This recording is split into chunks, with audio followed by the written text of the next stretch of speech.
Super six పథకాలు అమలు చేస్తారా లేదా? ఇప్పుడు మొన్న సూపర్ సిక్స్ అంటే భయపడుతోంది అన్నటువంటి దాన్ని హైలైట్ చేస్తున్నారు.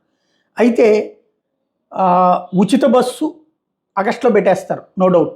అన్న క్యాంటీన్లు ఆగస్టులో పెట్టేస్తారు, నో డౌట్.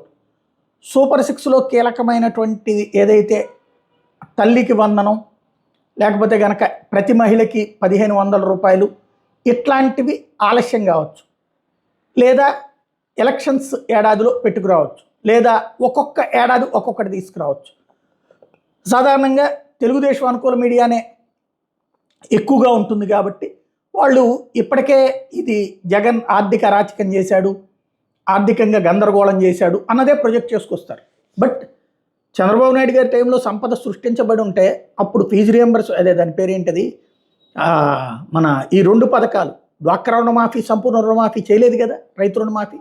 మరి అప్పుడు సంపద సృష్టించి బాబు గారు అంతా బాగు చేసి ఉంటే నాశనం చేయడానికి ఇంకేముంది? బట్ బాబు గారి టైంలో సంపద సృష్టించబడిందని మనకి చెప్తారు. అదే సందర్భంలో ఇది నడుస్తుంది. ఇప్పుడు సాధారణంగా ఏం జరుగుతుందంటే మేధావులు లేదా కొంతమంది ఒక ప్రచారం తీసుకొస్తారు.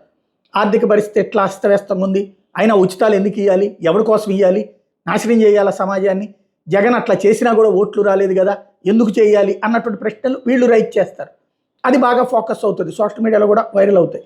ఆ తర్వాత అసలు ఆ అంశం చర్చకి రాకుండా ఈలోపు ఈ సంఘటనలు ఏదైతే మరి కొంతమంది మీద దాడో, అరెస్టో, కేసులో, మదనపల్లిలో ఇట్లాగా అంటే ఒక డైవర్షనల్ టాక్టిక్స్ నడుస్తూ ఉంటాయి. వాటి మధ్యన ఈ లోపు ఒక అన్న క్యాంటీన్ వస్తుంది, ఒక ఉచిత బస్సు వస్తుంది.